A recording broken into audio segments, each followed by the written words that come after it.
नमस्कार. कुबल मॅडमना नमस्कार. उपस्थित सर्व मान्यवरांना नमस्कार आणि सर्वांचे मनपूर्वक स्वागत. आज आपण विधी लिखितमध्ये जन्माला आलेल्या जातकाची त्यावेळची ग्रहांची परिस्थिती म्हणजे आपली जन्मकुंडली असते व ह्याच्यानुसार त्यानंतर होणाऱ्या ग्रहांच्या संचारानुसार व त्यांची स्थितीनुसार आपण त्या पत्रिकेचा आढावा घेत सूक्ष्म पद्धतीने जो अभ्यास करतो तो आज आपण विधी लिखितमध्ये त्याविषयी सरांकडून जाणून घेणार आहोत. जीवनातील घडणाऱ्या घटनांचा आढावा कसा घ्यायचा व त्याचे विवेचन कसे करायचे याविषयी आज आपल्याला सर सांगतील. मी सरांना विनंती करते की त्यांनी आजच्या लेक्चरला सुरुवात करावी. Thank you sir. नमस्कार मॅडम, धन्यवाद.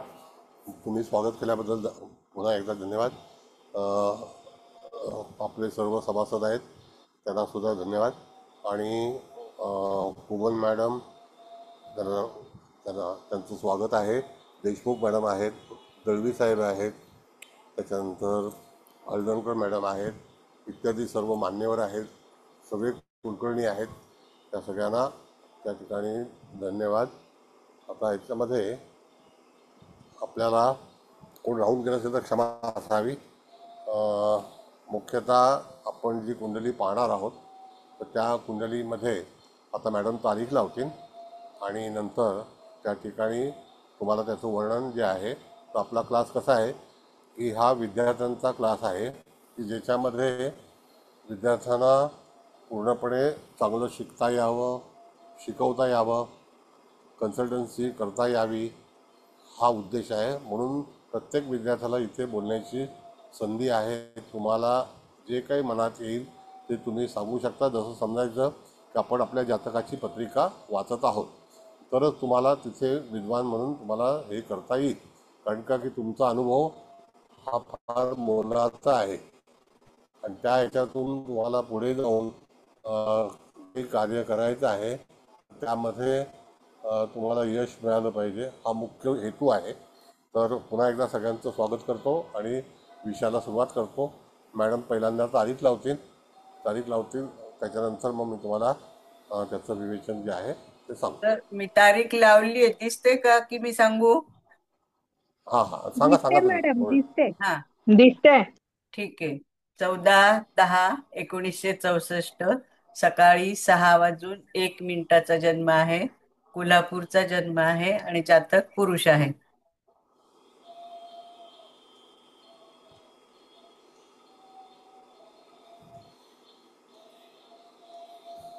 दुसरी पत्रिका हाला घेतलं का सगळ्यांनी लिहून व्यवस्थित? हो सर. हो सर. हा, थँक्यू. लावते पत्रिका.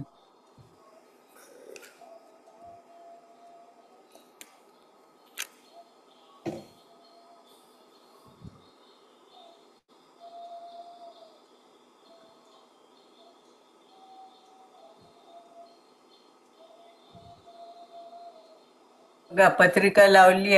दिसते का बघा सगळ्यांना? हा बघा, पत्रिका जी आहे ही कन्या लग्नाची पत्रिका आहे.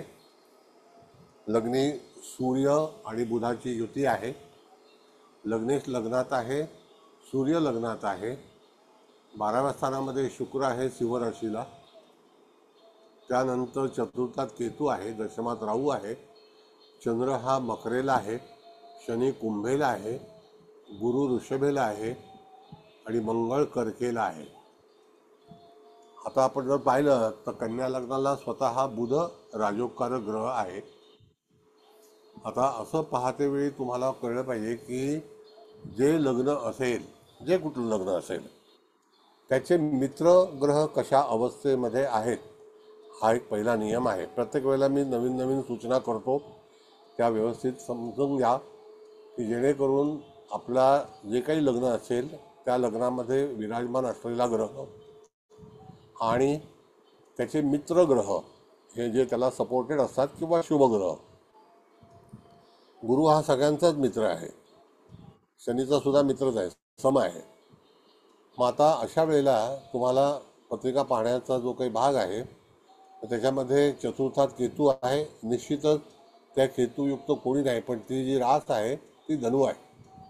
आता धनुराशीमध्ये केतू हा उच्चीचा होतो, दशमात राहू उच्चीचा होतो, तरीसुद्धा राहू केतू हे चतुर्थ स्थानाचे कारकग्रह नाहीत. त्यामुळे त्या ठिकाणी जातकाला सुरुवातीच्या काळामध्ये जातकाला बराचसा त्रास झालेला आहे आणि म्हणजे लहानपण गरिबीमध्ये गेलेलं आहे. त्याच्यानंतर सवय ठेवा मारकस्थान पाहण्याची. आता मारकस्थान पाहणं म्हणजे काय, तर त्या ठिकाणी मारकस्थानामध्ये आपण जर एखादा ग्रह पाहिला तर इथे शुक्र हा मारकेश आहे आणि तो सिंह राशीत आहे. त्याच्यानंतर सप्तम स्थानामध्ये येणारी मीन रास आहे, त्याचा जो मालक आहे म्हणजे तो सुद्धा मार्केश आहे आणि तो गुरु आहे, तो वृषभ राशीमध्ये आहे आणि तो स्थिर राशीमध्ये आहे. शुक्र स्थिर राशीमध्ये आहे आणि अशा वेळेला दोन्ही मार्केट जे आहे त्यांचं फलित कधी मिळेल किंवा त्याचा संबंध कसा येईल, तर त्यामध्ये असं आहे की जातक मूळचा कोल्हापूरचा आहे, जन्म कोल्हापूरचा जन्म आहे आणि त्यानंतर बरेच कष्ट करून साधारणतः वयाच्या 23व्या वर्षानंतर जातकाला भाग्याची दिशा मिळालेली आहे. आता त्याच्यामध्ये जो राजयोग मूळचा शोधायचा आहे तो कसा शोधायचा, 0 अंशावरती जरी चंद्र असला तरीसुद्धा तो पृथ्वी तत्वाच्या राशीत आहे, पृथ्वी तत्वाचं लग्न आहे आणि पृथ्वी तत्वाचा गुरु आहे. जर समजा इथे पृथ्वी तत्वामध्ये गुरु नसता तर तरीसुद्धा चंद्र आणि सूर्य हे या तत्वाशी असतील एका तत्वामध्ये तर तो एक प्रकारचा राजयोग होतो. म्हणजे इथे पृथ्वी तत्व कन्या, मकर हे पृथ्वी तत्व हे, आणि जरी गुरु नसता तरीसुद्धा तो राजयोग झाला असता. पण गुरु आल्यामुळे चंद्राला आणि सूर्याला अतिशय चांगल्यापैकी यश मिळाले, बळ मिळालेलं आहे. आता एवढी क्लीन अँड नीट कुंडली आहे. आता जातकाचा जन्म जो आहे सामान्य कुटुंबामध्ये झाला. कालांतराने जातकाने भरपूर श्रम केले, पण बुद्धिमत्ताच्या जोरावरती जातकाला व्यापारच करायचा होता आणि हळूहळू जातकाने, जसं की बुध आहे तर जातकाचा पहिला जो व्यवसाय, बुध हा प्रिंटिंगचा कारक आहे, प्रिंटिंग प्रेसचा कारक आहे, कागदाचा कारक आहे. तर याने छपाई कारखाना जो असतो तशा पद्धतीचा कारखाना टाकला. हे पहिलं काम आहे त्याचं. त्यानंतर तिथे षष्ठ स्थानामध्ये शनी आहे. तर षष्ठ स्थानामध्ये शनी असतो त्यावेळेला सरकारशी संबंधित जर काय व्यवसाय करायचा असेल तर त्या ठिकाणी जातकाने जे काही प्रिंटिंग मटेरियल आहे, सरकारमध्ये बऱ्याच कागदपत्रांचा जर काही आवश्यकता असते तसं त्याने पुरवठा करायला सुरुवात केली आणि स्वतःचं डिझाईन, आणि त्यावेळेला एवढं काही DTP वगैरे नव्हतं, पण तरीसुद्धा हँड वगैरे हाताने जे डिझाईन करायचे त्याच्यावर त्यांनी सुरुवात केली होती.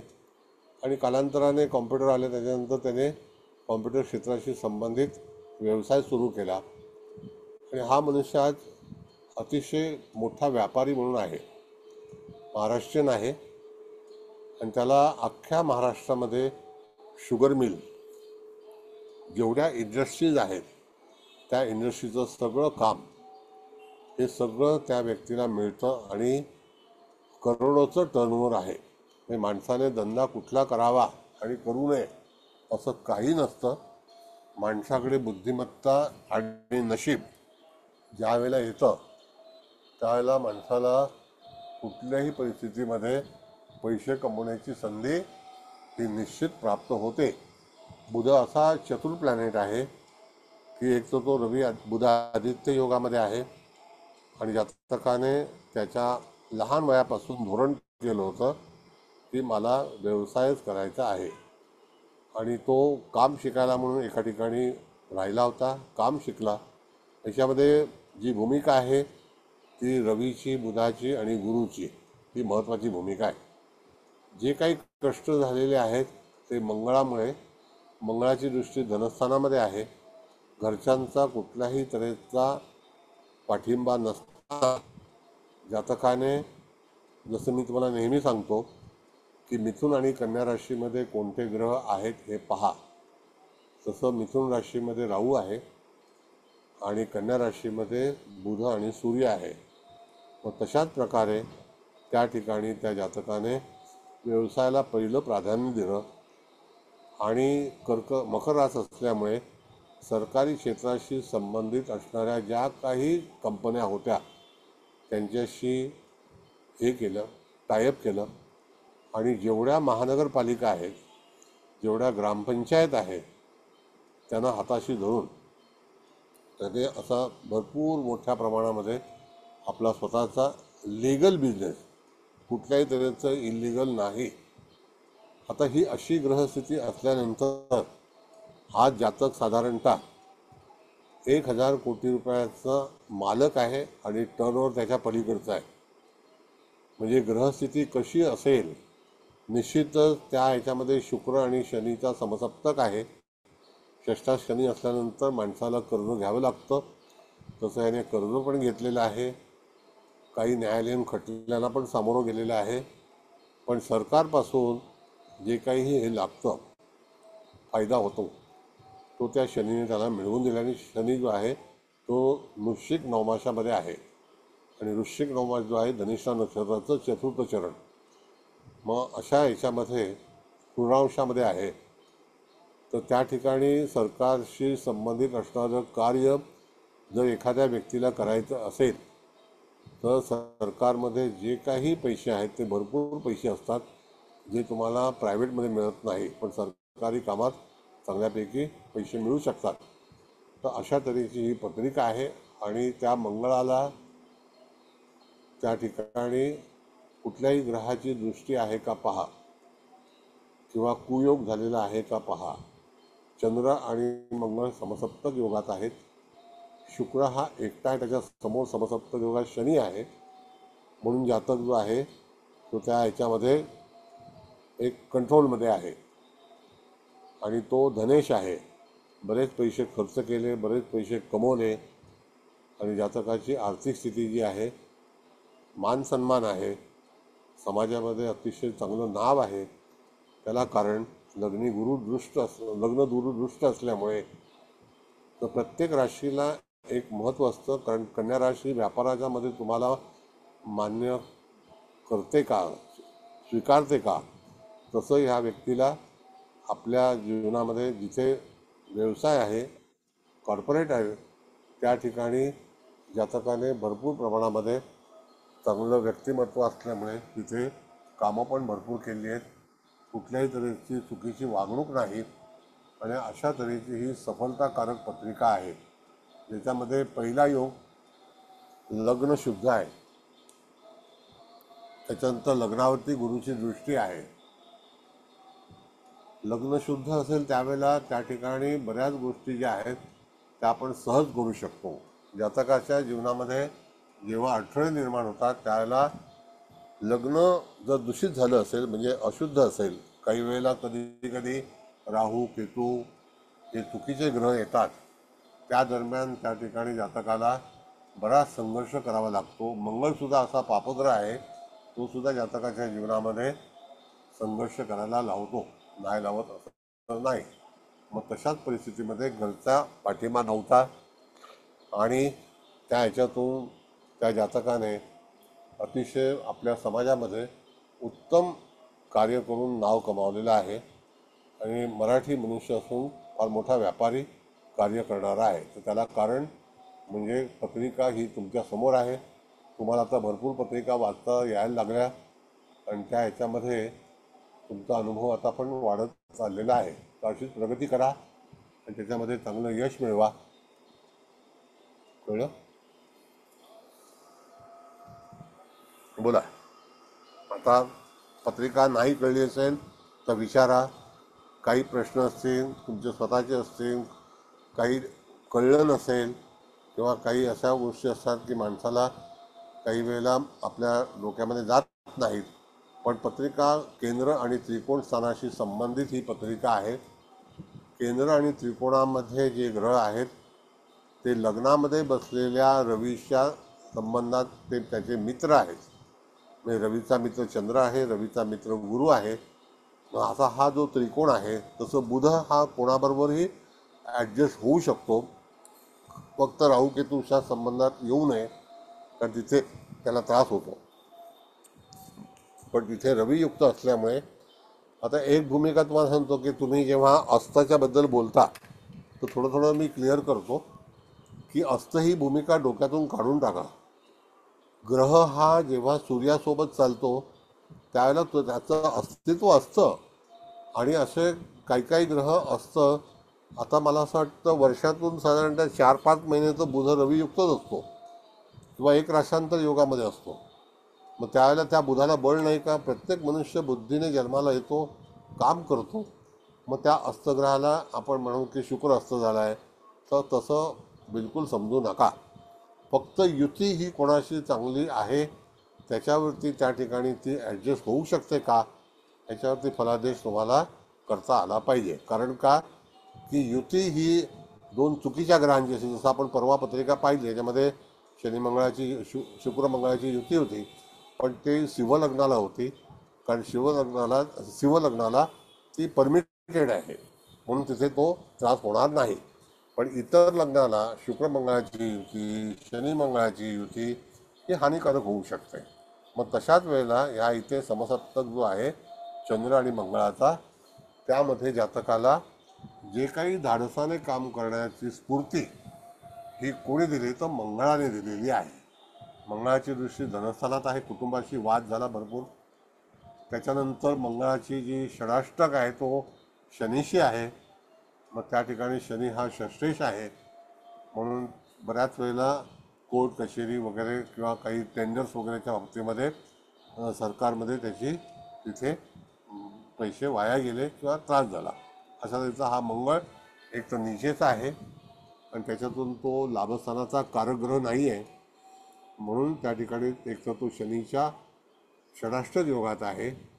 इथे जातकाचा जो विवाह आहे तो झाल्यानंतर जातकाला अतिशय चांगल्यापैकी यश मिळालं. कारण सप्तमेश भाग्यात वृषभ राशीत आहे.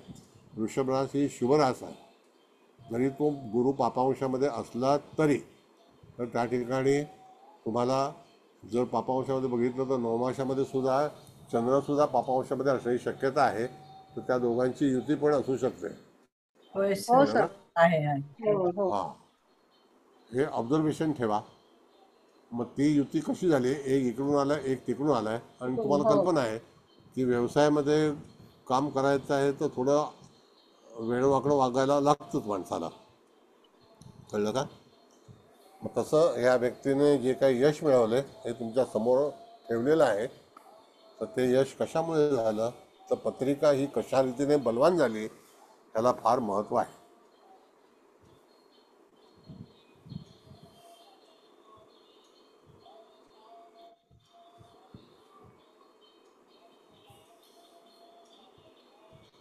बोला. सर बोलू. हा, बोला ना, काय हरकत नाही. अं, आता तुम्ही सांगितल्याप्रमाणे सूर्य बुध म्हणजे लग्न तर त्याचं बलवान झालंच. हं, शिवाय चंद्र आणि गुरु हे त्रिकोणात बसल्यामुळे हा त्रिकोण खूप चांगल्या पद्धतीने जमला आणि एक राजयोग निर्माण झाला. हां, पण वेगळ्या पद्धतीने सुद्धा म्हणजे जैमिनीने सुद्धा लग्न कन्याच राहतं. आणि आपण जसं शिकताना सांगितलं होतं की सूर्य हा प्रथम स्थानात, द्वितीय स्थान अमात्यकारक बुध, तृतीय स्थानाचा भ्रातुकारक मंगळ, तर हा सिक्वेन्स त्याचा तसाच लागतोय. चतुर्थ स्थान हे सुखेशाचं आहे, ते त्याला शुक्रच तिथे येतोय. आणि राशी आणि ग्रह हे चांगल्या पद्धतीने मॅच झालेत. त्यामुळे हा पण एक त्याच्या कुंडलीचा प्लस पॉइंट झालाय. हं. ताराकारक चंद्र आलाय, जे हे जे सिक्वेन्स जमत गेले हे सुद्धा त्याच्या ह्याच्यासाठी जमेचा पॉइंट आहे. त्यामुळे त्या दृष्टीने सुद्धा पत्रिका चांगली आहे. धन्यवाद मॅडम, धन्यवाद.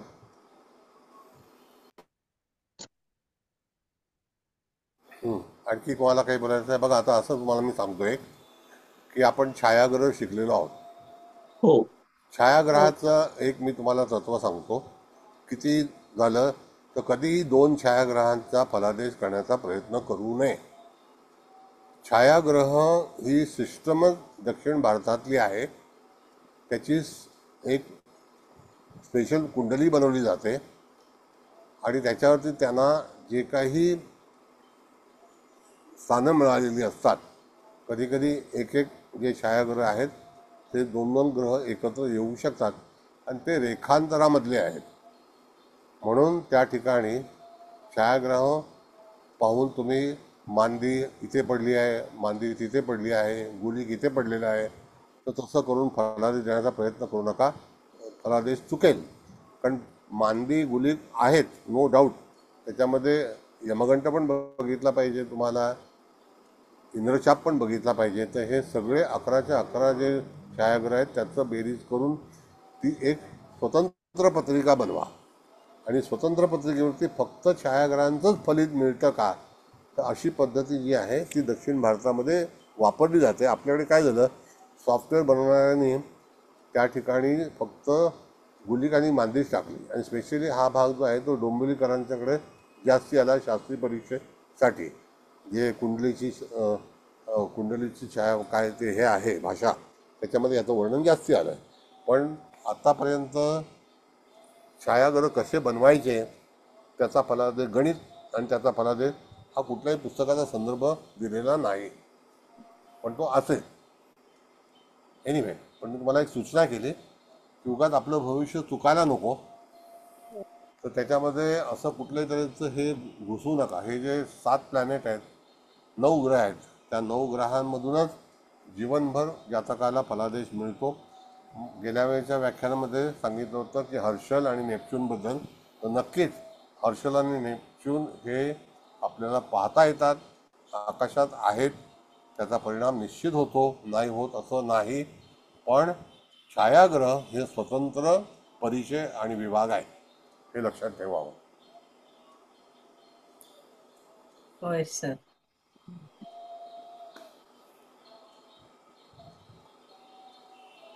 आता समजा उद्या मांदी लग्नात पडली असते, आपण असा विचार केला, येऊ शकते, म्हणजे लग्न खराब झालं का, नाही. म्हणजे फलादेश चुकला. म्हणून मांदी किंवा गुलिक किंवा इत्यादी जे इंद्रचाप वगैरे जे आहेत ते आहेत, पण त्याची स्वतंत्र कुंडली बनवा आणि त्याच्यावरतीच फक्त विचार करा आणि फलादेश द्या. पण त्याच्यामध्ये ग्रह मिक्स करू नका. कारण काय की त्याची जी काही गणना आहे, त्याचं जे गणित आहे ते सूर्य आणि राशी त्याच्यावरती झालेली आहे. त्याच्यामध्ये ग्रहाचं मिक्सिंग नाही, कळलं का. त्याला राशी आहेत, त्याला स्थाने आहेत, पण ग्रहासोबत आलाय म्हणून त्या ग्रहाला त्याने दूषित केलं असा संदर्भ घेतला तर तुमचं फलित चुकेल. आणि काय होतं, कधी कधी आपल्याला कोणाचं तरी खापर फोडायचं असतं, तर त्यावेळेला आपण तो आधार घेतो आणि सांगतो तू इथे हे पडलंय, तिथे ते पडलंय, तर दॅट इज रॉंग. तुम्हाला ग्रह जर तिथे युतीमध्ये असेल, राहूच्या सोबत आहे, शनीच्या सोबत आहे, तर काही कामामध्ये अडथळे येऊ शकतात. पण तो जर त्या ठिकाणी इंद्रचापमध्ये असेल, यमघंटमध्ये असेल, काळमध्ये असेल, केतूसोबत असेल, तर त्या ठिकाणी विचार करून मग फलादेश देण्याचा प्रयत्न करावा. कळलं. सर नवमाशात लग्न सिंह सिंह अंश आहे. सिंह हो, नवमाश आहे सर. नाही मॅडम, कर्क येणार, कारण कन्या राशीतलं नाही, हस्त धनांश आहे, नक्षत्राचं कर्क चतुर्थ. नवमांश आहे मॅडम लग्न. कर्क नवमाशील मॅडम, हो तुमचं हो. सॉफ्टवेअर मध्ये अनाऊन्स वेगळे असते, कारण बॉर्डरचं लग्न आहे, ते नक्षत्र बॉर्डरचं लग्न आहे.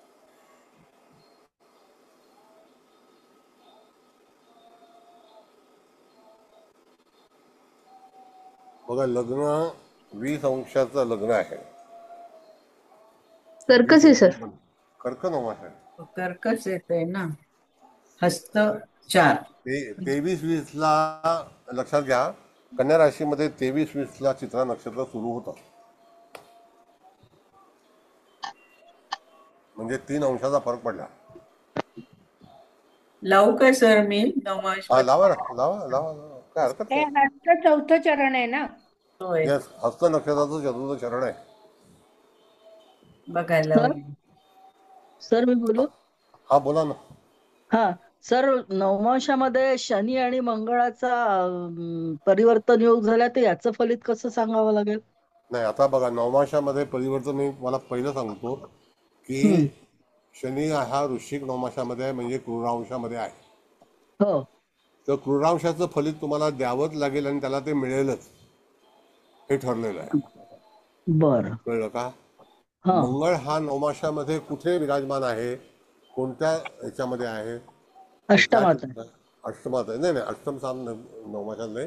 मंगळ हा किती अंशाचा आहे, तर कर्क राशीमध्ये आश्लेषा नक्षत्राच्या दुसऱ्या तिसऱ्या चरणामध्ये चरणात आहे. आहे. तिसऱ्या चरण म्हणजे कुंभ नवमाशात आहे. हम्म. त्याला हा. परिवर्तन वगैरे म्हणत नाही.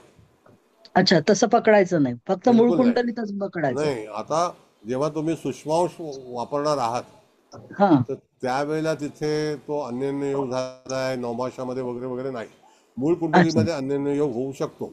होऊ शकतो. हा. हा, कळलं का? हो पण सर. त्या ठिकाणी शनीचा मंगळाचा षडाष्टक आहे हे नक्की, नो डाऊट. हो.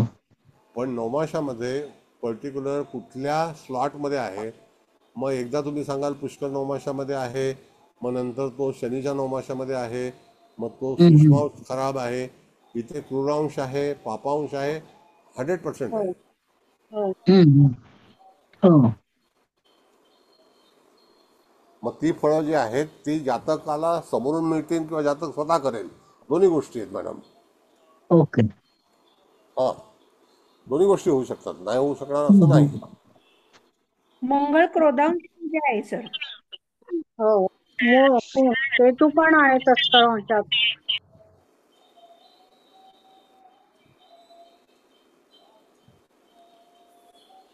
तर या व्यक्तीला प्रॉपर्टीशी, आईशी संबंधित किंवा असं काही त्रास झाले का, घराशी संबंधित आणि हां, वैवाहिक? नाही, वैवाहिक काही प्रॉब्लेम नाही आहे मॅडम, वैवाहिक नाही, फक्त आई दूर आहे. हा. कळलं का? आणि आता तर वय झालेलं आहे भरपूर, म्हणजे त्या ह्याच्यामध्ये तसा प्रश्न येत नाही. पण सुरुवातीपासून ही व्यक्ती जी हो आहे हो ही कोल्हापुरात जन्माला आली, त्याच्यानंतर वय वर्ष हो 23 पर्यंत कॉलेज केलं, उच्च शिक्षित आहे, बीकॉम केलेलं आहे, हो. त्यावेळेला काही एवढं हे नव्हतं. हा. आणि त्याच्यामधून त्याने ध्यास घेतला की मला आता व्यवसायच करायचा आहे. मग ते मुंबईला घरापासून. आले, दूर. येस. येस, बरोबर.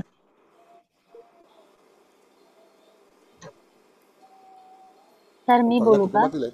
हा, बोला ना. सर इथे पंचमेश आणि षष्टेश शनी षष्टामध्ये आहे. तो त्रिकोणाचा अधिपती पण आहे आणि षष्टेश म्हणून षष्टात आहे, त्यामुळे हा हर्षयोग झाला आहे आणि त्याचा त्यांना पॉझिटिव्ह फायदा मिळाला असेल कोर्ट कचेरीत किंवा सरकारी कामांमध्ये, असं असेल का सर? आणि आता काय आहे, बघा, पहिली गोष्ट, कुठलाही ग्रह हा स्थानाप्रमाणे पहिल्यांदा आपल्या आयुष्यामध्ये फळ देतो. ज्या स्थानात असेल त्या स्थानाचं फळ निश्चित आहे. आता तुम्हाला थोडक्यात सांगतो. शनी हा षष्ठ स्थानात आहे. जसं की कालांतराने जातकाला मामाच्या घरी डिपेंडेंट म्हणून राहावं लागलं. कळलं का? कारण षष्ठस्थान हे मामाचं स्थान आहे ना. हो हो सर. म्हणून त्या ठिकाणी जातक हा पेइंग गेस्ट म्हणा किंवा त्याच्यामध्ये पुन्हा काळापुरता त्याला तिथे शेल्टर घ्यावं लागलं. तर षष्ठस्थानाचं फळ आहे, तो क्रूरांशामध्ये आहे. मग त्या ठिकाणी काम करावं लागलं, कष्ट करावे लागले, पण त्यांनी व्यवसाय त्याच्या डोक्यात होता, काम करायचं, व्यवसाय करायचा, हा एकच भाग आहे. आणि व्यवसायामध्ये प्रगती, अंतर्मना म्हणजे मन आहे त्याच्यावरती गुरुचा पूर्ण योग आहे. बघा तुम्ही त्या अंशाप्रमाणे एका नवमाशामध्ये ते कदाचित येऊ शकतात. गुरुचंद्राची युती एका नवमाशामध्ये म्हणजे मकर नवमाशामध्ये होऊ शकते. आहे सर. हो कारण सर, का हो गुरुचंद्र सर, युती आहे आहे. आहे. तो एक पॉझिटिव्ह पार्ट आहे, म्हणजे अकॉर्डिंग टू तत्व. कळलं का? लग्नच पृथ्वी मग तत्वाचं आहे आणि 2, 6, 10 मध्येच सगळे ग्रह आहेत म्हणजे चांगले. चंद्र, गुरु, बुध, येस. सूर्य. लग्नातच बुध आणि लग्नेश उच्चीचा पण आहे, तो सूर्याबरोबर आहे, म्हणजे तो त्याचे येस. कर्म असणारच, म्हणजे व्यापाराकडे त्याचा कल पण ओढा अधिक पण असणार. येस. आणि त्यात दशमेश पण सक्सेस पण लग्नी मिळेल. उंचीच आहे. हो येस. हो. आणि अर्थ त्रिकोण आला लग्नेश ना सर लग्नात इकडे. उंचीच आहे. येस. संपूर्ण म्हणजे ग्रहांनी प्रत्येकात साथ दिली आहे त्याला. पॉझिटिव्ह हे आहे सगळं. आता पॉझिटिव्ह आहे. त्याच्यामध्ये मग बघ, आता वय वर्ष 23व्या वर्षी घरातून बाहेर निघालं त्यावेळेला त्याच्याकडे तिथे ग्रहांचा पाठिंबा होता का असं आपण जर पाहिलं तर त्या ठिकाणी कुठले ग्रह त्याला सपोर्ट करत होते, तर त्यावेळेला नेमके 2 ते 3 ग्रह जे असतात तर त्यावेळेला त्याचं गणित जे आहे ते महत्त्वाचं आहे. ते कसं आहे की शनी वयाच्या 23व्या वर्षी म्हणजे 64चा जन्म आहे, 64 आणि 20 84 झाले आणि 3 87. 87ला गुरुची आणि शनीची पोझिशन कुठे होती त्याच्यावरती त्याला यश आणि अपयश हे अवलंबून आहे. कळलं का? तर लगेच 87च्या ह्याच्यामध्ये तुम्ही जा. हां बोला मॅडम. शनी शनी मेषेत होता अष्टमात, आणि हे शनी नाही गुरु, आणि शनी वृश्चिकेचा होता तृतीयात. बरं, आता बघा वृश्चिकेचा असल्यामुळे त्या ठिकाणी मूळ कुंडलीमध्ये पराक्रमातून चाललाय, हो बरोबर आहे. आणि गुरु जो आहे तो मेषेला आहे. हो, गुरु मेषेला आहे अष्टमात, म्हणजे तो पण तो अष्टमात आहे. एक अंशाचा आहे. मग मग कदाचित त्याच्या तो मकरेत असताना हे घडलं असावं. पण मी तारीख 30 ठेवली आहे, त्यामुळे थोडस अगोदर म्हटलं तर गुरु जेव्हा मकरेत असेल तेव्हा मग ते होऊ शकतं. म्हणजे त्यावेळेला त्या ठिकाणी असणारा जातकाला मकर राशीमध्ये कोणता ग्रह आहे, तर चंद्र आहे. मग त्या दरम्यान जातकाची योजना ही साकार होऊ शकते की नाही होय, होऊ शकते ना मॅडम? नाही, गुरु मेषेचा 1 अंशावर आहे ना, तर म्हणजे सप्तमात असताना, मीनेमध्ये असताना, तर मग त्याची शनी गोचरिणी वृश्चिकेत असणार म्हणजे पराक्रमात असणार आहे. आणि मग जर मीनेतला गुरु धरला आपण तर त्याची दृष्टी असणार आहे लाभस्थानावरती, लग्नावरती आणि तृतीयावरती. म्हणजे तिथे लाभामध्ये मंगळ पण आहे, म्हणजे मंगळावरती दृष्टी असेल, बुध सूर्यावरती पण दृष्टी असेल, आणि वृश्चिकेमध्ये म्हणजे गोचर शनी आहे पण तो 23 अंशावर आहे. तर तिथेही पराक्रमावर दृष्टी असणारच आहे. तर मला वाटतं तो अलीकडे म्हणजे मीनेत असताना त्यांनी तो फळ दिलेला असेल 87 सालीच, पण थोडं अगोदर होऊ शकतं. म्हणजे तिथे कसं आहे आपल्याला विचार करायचा की जातकाला जे काही यश मिळालं ते यशाला सुरुवात कधी झाली, तेव्हा म्हणजे गुरु मीनेत असताना. म्हणजे संधी माणसाला येते ना मॅडम, तर ती संधी कधी आली त्याला फार महत्व आहे. गुरु मीनेत, शनी वृश्चिकेत तृतीयात, गुरु सप्तमात आणि शनी तृतीयात, त्यावेळेला ते घटना म्हणजे यशाची सुरुवात झाली. बरोबर आहे ना मॅडम. गुरु मीनेत असताना म्हणजे ह्याच्यावर पण आली ना, तृतीय स्थानावर पण दृष्टी आली ना गुरुची. आणि मग त्याच वेळेस तो म्हणजे आपण आता हे बिंदू काढले तर मानस बिंदू आलाय, मग 26ला अभिषेक, हे सगळे बिंदू आले. आणि 23व्या म्हणजे वर्षी सर म्हणाले ना त्याला मामाकडे डिपेंडंट, तर त्यावेळेस पण राहू दशा आहे 1987ला, आणि तिथे बरोबर विनाश बिंदू आलाय म्हणजे ह्याच्यातलाच. म्हणजे यांनी पण खूप असं क्लिअरन्स आपल्याला मिळतोय ना.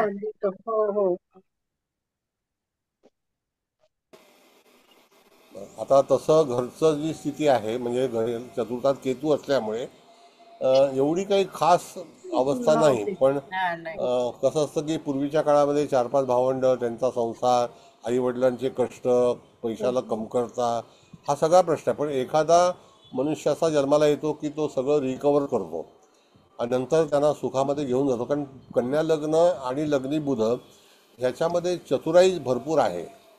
अधिकतम कन्या लग्न हे अटॅचमेंटशी असणारं लग्न आहे आणि पॉप्युलरिटी आहे. म्हणजे कन्या लग्नात किंवा कन्या राशीमध्ये तुमचा एखादा घरातील व्यक्ती असेल तर त्याला नेम अँड फेम हे होणारच. बघा तुम्ही,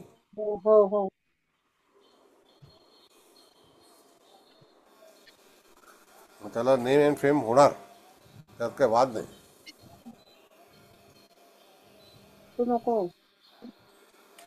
कारण काही काही राशींचे जे काही गुणधर्म आहेत ना, राशीसुद्धा कार्य करतात. जसं आता एखादा मीन लग्नाचा व्यक्ती आहे तर त्याला धर्माकडे ओढ असणार. धनुराशीचा लग्न आहे तर त्याला धर्माकडे ओढ असणार, हे ठरलेलं आहे. मीन हो सर. राशीमध्ये आणि त्या ह्याच्यामध्ये धनुराशीमध्ये जर ग्रह असतील तर त्याला धर्माचं आचरण करणे, धर्माकडे ओढ असणं, धर्माच्या संदर्भात काम करणे, अशा बऱ्याचशा गोष्टी माणसाकडे होऊ शकतात. तसा हा गुरु जो आहे तो ऋषभेचा आहे, हा मायाबू राशीमध्ये आहे, म्हणून त्याचा मोह हा पैशाकडे आहे. हो त्याचं इंटेन्शन जे आहे ते पैसे कमवणे. आणि स्पष्ट सांगतो तुम्हाला मी हो की व्यक्तीचं इंटेन्शन फार महत्वाचं असतं. हो सर. असं आहे तपस्वी मॅडम, तुम्हाला एक नियम आहे जीवन जगण्याचा. तर समजा एखाद्या व्यक्तीचं कुंडली चांगली आहे, त्याचे हो विचार चांगले आहेत, जो बिछड़ गया उसको वापस मत बुलाओ, छोड़ दो. हो म्हणजे त्याला परत तुम्ही कन्व्हिन्स करण्याच्या भानगडीत पडू नका. त्याच्यामुळे नाही. तुमचा वेळ फुकट जातो. हो त्याला स्वतःला असं वाटतं की माझं काहीतरी महत्त्व आहे म्हणून तो मला रिक्वेस्ट करतो. तर हो तुम्हाला बघा, हे एक लेसन आहे, तुम्हाला सांगतो मी हो की हो जेव्हा तुमच्या नक्की सर. आयुष्यामध्ये असा प्रसंग येतो त्यावेळेला तुम्ही परत त्याला रिकॉल करू नका, हो त्याला सर. तसंच राहू द्या. हो नाहीतर पण त्याला ते असं वाटतं की माझं महत्त्व जास्ती आहे. बोला. नाही होतं काय, पण तो आहे ना केतू लग्नात बसलेला आहे ना. हां, हो त्यामुळे सगळीकडे क्षमा करा असं ते हे होतं. विसरून जा आणि परत जाऊ दे. त्याचं कर्म नाही, त्याच्याशी, आपलं आपल्या कर्म कसं आहे आपल्यापाशी, असं की म्हणून आपण पुढे जातो. प्रवासामध्ये असं आहे, मी हो तुम्हाला सांगतो मॅडम. बघा, आपण जेव्हा प्रवास करतो त्यावेळेला प्लॅटफॉर्मला गाडी कधी लवकर सुटते असं आपल्याला हो वाटतं, बरोबर आहे. होतो होतो हो होतं. तसंच माणसाच्या जीवनामध्ये आपल्यासोबत जर मनुष्य चालणार नसेल हो तर त्याला ड्रॉप करा. हो त्याच्या मागे तुम्ही ड्रॉप होऊ नका. नाही सर नक्कीच. हां, हे एक जीवन जगण्याचं गणित आहे. हो हो आणि जेव्हा तुम्ही अगदी त्याला बरोबर फॉलो गणित आहे सर. हो हो तुम्ही त्याला फॉलो करायला तर तुमचं महत्त्व कमी होतं. हो ना. असं आहे.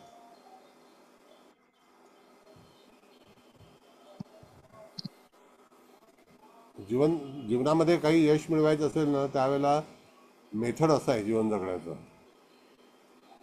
त्याला मी उदाहरण दिलं तुम्हाला. ट्रेन आपली हो हो सुटली की त्याला मागे हो जाऊन परत तुम्ही त्याला कलेक्ट करू नका. परत नाही. हो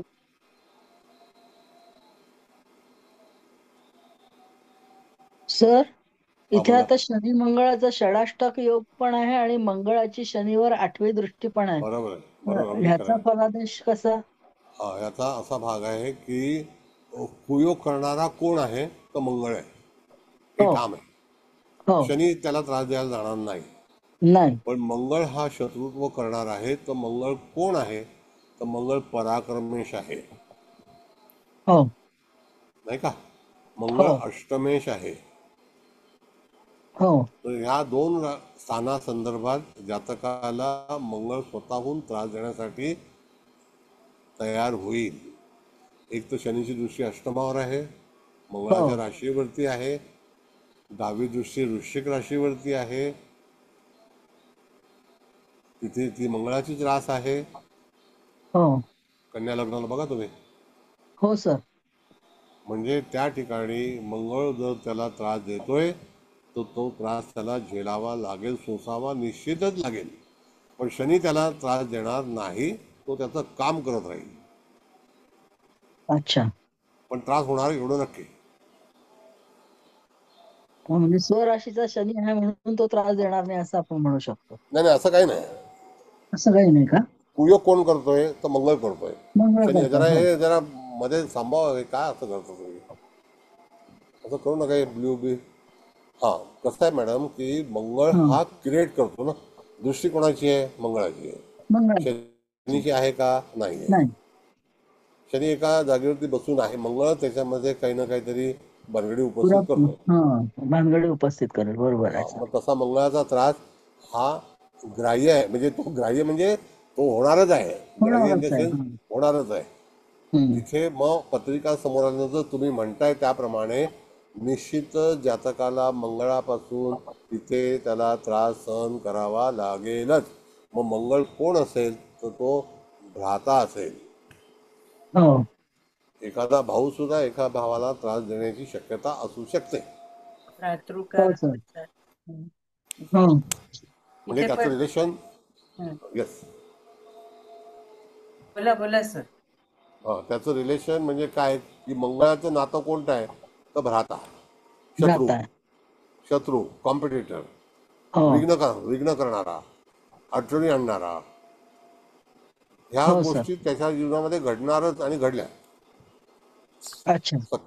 सक्की भावंड नाही दिली तर चुलत भावंड देणार, पण भावंडांकडून त्रास आहेच नक्कीच. नक्की ठरलेला आहे. हम्म.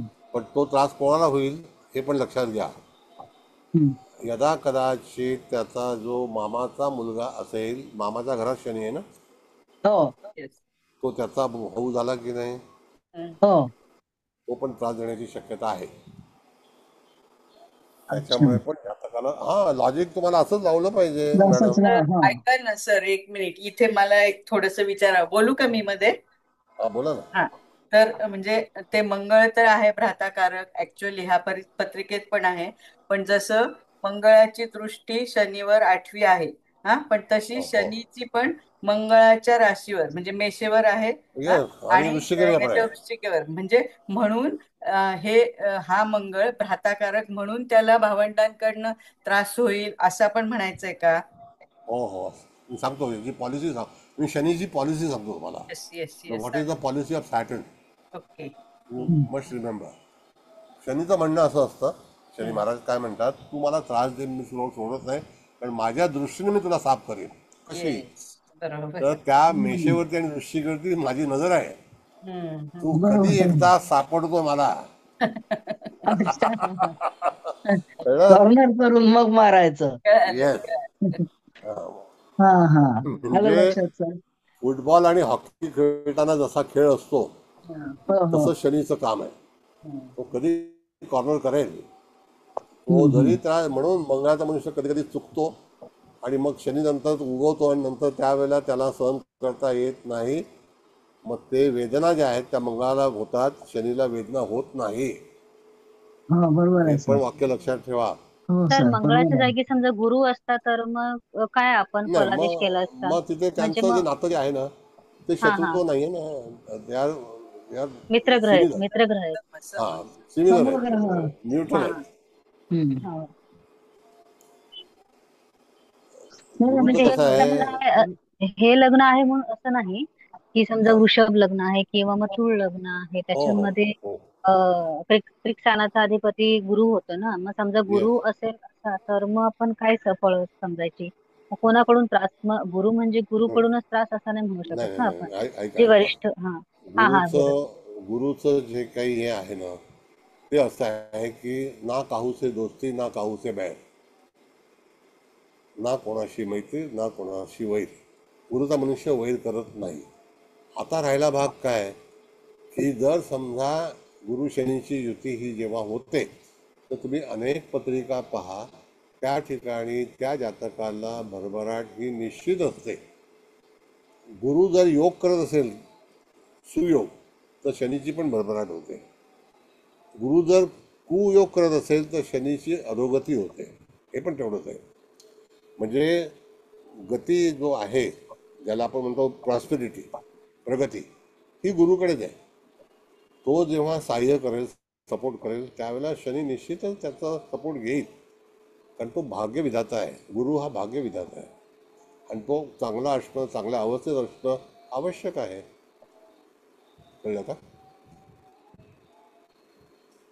सर आता तुम्ही सांगितलं कळलं की सर, मामे थँक्यू. भावाकडून त्रास होईल म्हणून, म्हणजे हा. मामाच्या ह्याच्या असल्यामुळे. तर शनी असल्यामुळे मग मोठ्या मामे भावाकडून त्रास होईल वगैरे असं आपण म्हणू शकतो? आता मोठा म्हणा छोटा म्हणा पण तो भाऊच असेल एवढा नक्की. हो आता त्या ठिकाणी बसलेला प्लॅनेट हा मामाच्या घरात बसलाय की नाही, हो तो त्याच्यामध्ये तो ॲज ए पेइंग गेस्ट म्हणून किंवा निर्वासित म्हणून राहतोय. हो त्या भावाला तो आवडत नाही, हा कधी जातोय म्हणून त्याला बाहेर काढलं. अच्छा. असं आहे.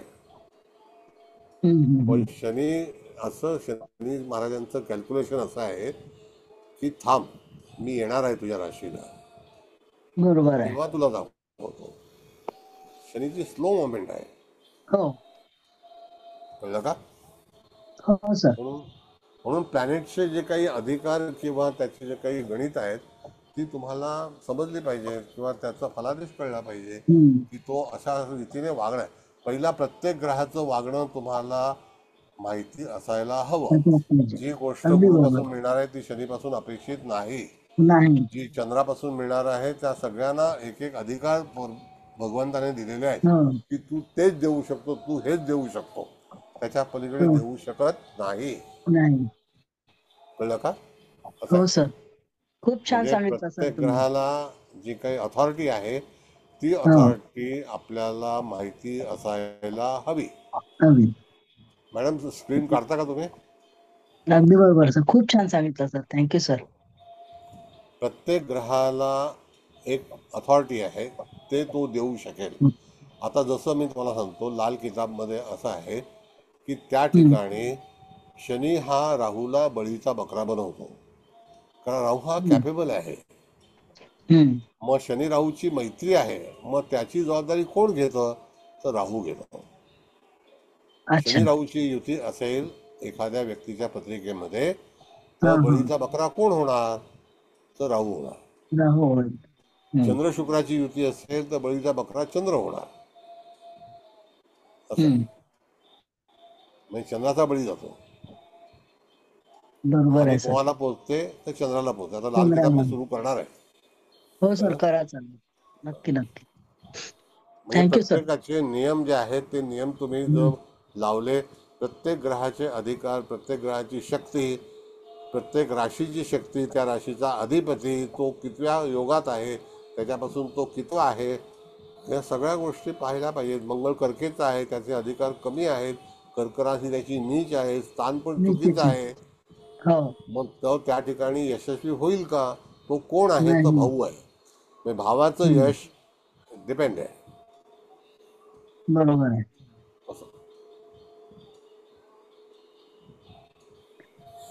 म्हणजे पत्रिका वाचतेवेळी ह्या सगळं मटेरियल तुमच्या हातामध्ये हवं, तुमच्या कल्पनाशक्तीमध्ये हवं, तरच तुम्ही पुढे जाऊन त्याचा वापर करून ज्योतिष तुम्ही जातकाला चांगलं पटवून देऊ शकता. आणि आता सवय ठेवा, एका क्षणामध्ये, जसं आत्ता एक मॅडमनी मला फोन केला, त्यांची मुलगी वकील झाली आणि तिला जजची परीक्षा द्यायची आहे. तर गेल्या महिन्यामध्ये कायदा आला असा की 3 वर्ष प्रॅक्टिस केल्याशिवाय तुम्हाला जजची परीक्षा देऊ शकत नाही. मग आता शी हॅज टू. मग तिच्या पत्रिकेमध्ये काय दोष आहे? तर शनी मंगळ समसप्तक योगात आहे, बुध आणि शनीची युती आहे, कायद्याचा कारक कोण आहे? शनी आहे. रास कोण आहे? तर मकर आहे. लग्न तूळ आहे. मग आता तिला सांगितलं की पहिला प्रॅक्टिस कर आणि मग परीक्षा दे. बुधाचा जप कर आणि शनीचा जप कर. शनी कायद्याचा कारक आहे, बुध लॉयरचा कारक आहे. मग त्याच्यामध्ये तुला सक्सेस मिळेल. कळलं का? 2001चा जन्म आहे मुलीचा. गुरु शनीची युती आहे मेष राशीमध्ये. असं आहे. ह्या सगळ्या गोष्टी तुम्हाला व्यवस्थित, शनी मंगळाचा समसप्तक योग आहे. अडचणी आल्या, घरदार विकलं गेलं, वडिलांनी भरपूर लॉस केला, हे सगळं आहे त्याच्यामध्ये. वडील 2 वर्ष कस्टडीमध्ये होते, फ्रॉड केला मोठा. मग हे पत्रिकेला बघावंच लागतं सगळं मॅडम. हो सर, बरोबर आहे. त्याच्याशिवाय परिपूर्ण नाही होणार आपलं, म्हणजे बाकीत सांगता नाही येणार. सगळं आता बघा, मी 2 तासापूर्वी पत्रिका पाहिली, आताही माझ्या लक्षात आहे, 10 दिवसांनी पण लक्षात येईल. बरोबर आहे सर. असं आहे. सर, कर्केचा मंगळ हा जर दशमात असता तर मग कसे फळ भेटले असते? मग बघा, आता असं आहे मॅडम की दशमामध्ये तूळ लग्नाला जरी मंगळ दशमात आला तर तो स्थानबली होतो. म्हणूनच विचारलं मी. येस, स्थानबली तो फळ देणार, कारण त्याला योग्य स्थान मिळालं. प्रत्येक व्यक्तीला स्थानाची आवश्यकता असते. त्यांनी स्थान ग्रहण केलं. आता जसं आपण एखाद्या ग्रुपमध्ये ॲडमिन बनवतो ते त्याचं स्थान झालं. आपण को-होस्ट बनवतो हे त्याचं स्थान झालं. He is a respected person. That's why कर्केचा मंगळ जरी असला तरीसुद्धा त्याला स्थानबळ आहे. आपले एक राजकीय नेते आहेत नाशिकचे, त्यांच्या तूळ लग्न दशमात मंगळ आहे. त्यांना अनेक पदं मिळाली, अगदी शाखा प्रमुखापासून ते महापौर, आमदार, खासदार, मंत्री, उपमुख्यमंत्री, गृहमंत्री सगळं मिळालं. ते मंगळाने दिलं. कळलं? पण तो नीच नाही मानायचा का मग? नाही नीच स्थानबली आहे ना. नीच आहे पण स्थानबली आहे. अच्छा. आता नीच मध्ये सांगतो तुम्हाला की त्यांच्या ह्याच्यामध्ये आई त्यांची लहानपणी वारली. मग कर्क राशीमध्ये असणारे ग्रह, मी नेहमी सांगतो की राशीवरून तुम्हाला मकर राशीबद्दल वडील आहेत, कर्क राशीमध्ये तुम्हाला आई आहे. यांचं कम्युनिकेशन कसं आहे, कॉन्टॅक्ट कसं आहे, त्याच्यात ते फलाली अवलंबून आहे. अच्छा, थँक्यू सर. हो हो, खूप छान. बरं, पुन्हा एकदा एक रिक्वेस्ट आहे, कधीही महागड्या क्लासला फसू नका. नाही सर, आम्ही नाही फसलो. बाजारामध्ये लूटपाट सुरू आहे. हा,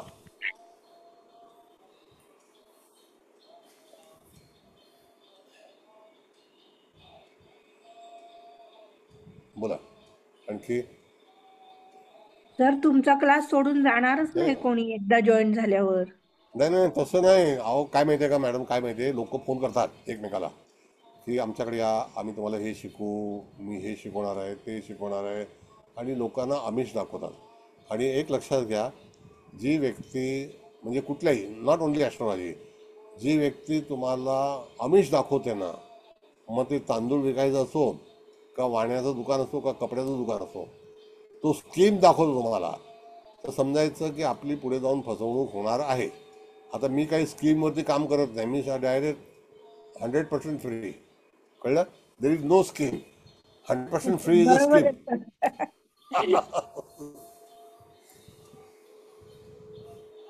असं आहे. आता फ्रीच्या पलीकडे काय मी काय पैसे मागतो का तुमच्याकडे कधी? नाही सर. नाही सर, नाही. आवड आहे आमची, पण उगाच कुठेतरी जाऊन 3,000 4,000 फसू नका. आणि ज्योतिष शिकवायला एवढे पैसे लागत नाही, शिकवायलाही लागत नाही का शिकायला पण लागत नाही. आपण काय बोस्टन युनिव्हर्सिटीमध्ये शिकत नाही आहोत. कळलं ना? काय ज्योतिषशास्त्र 18,000 भरू नका, कधीही भरू नका आयुष्यात. बरोबर आहे सर. 5,000 पण भरू 3,000 नका. सांगताय. एक ऍडव्हर्टाईज आली होती, मंतरलेला धागा 5,000ला मिळेल. हो, शनीचा मंतरलेला काळा धागा 5,000ला मिळेल, अशी एक ऍड आली होती. खरंच मॅडम, लुटतात सर, खूपच लुटतात. बऱ्याचशा ह्या तरुणी आहेत ना, डाव्या पायामध्ये काळा दोरा बांधतात. हो, हा एक ज्योतिषाचा धंदा आहे. आणि ह्या ज्या कॉर्पोरेट मधल्या मुली आहेत ना, हे सगळं वापरतात. सर बांधून आहे ना काळा धागा पायामध्ये. ते काही सांगत नाही, त्यांना विकायचं आहे ना. अहो लोक हळदीची माळ विकतात, त्यांनी काय होणार आहे? हो हो हो. हळद तर एक वापरा. जण आहे ती वेगवेगळ्या सॉल्ट देते, आंघोळीसाठी सॉल्ट, याच्यासाठी इतक्या प्रकारचे सॉल्ट विकते की बस. मनी सॉल्ट आणि एका एका एका बादलीमध्ये सगळं निगेटिव्हिटी टाक. घालवणारे सॉल्ट सगळे एका कलरफुल बादलीमध्ये असतात, हिरवं, ब्राऊन, रेड असे वेगवेगळ्या कलरचे. धंदा आहे मॅडम. तर पण पायामध्ये काळा धागा घालू नये म्हणतात ना, नाही घालत घालावं की लोक, नाही काय घालावं? करणार? नाही घालत.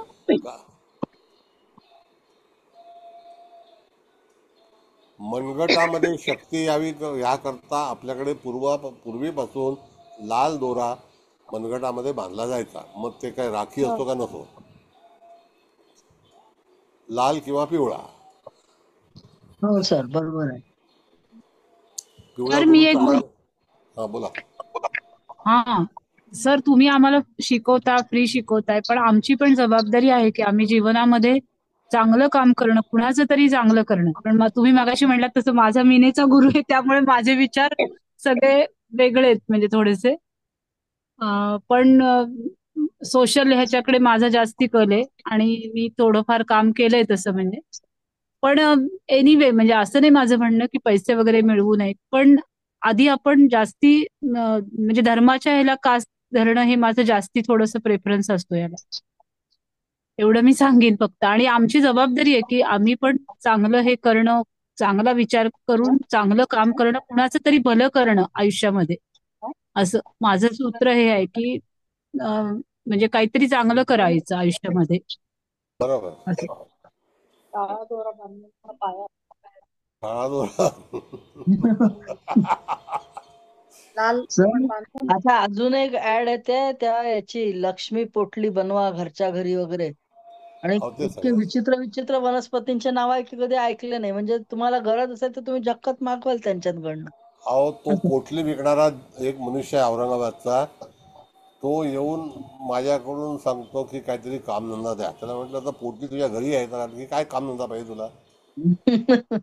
खरंच आहे. कळलं? औरंगाबादचा आहे आणि 51,000 आहे ते पोटली बनवायचे. पोटल्या 51,000 आहेत अहो पोटली आमच्याकडे बनवायचे. 75 रुपयात पोटली मिळते मुंबईला. most valuable automaker keys.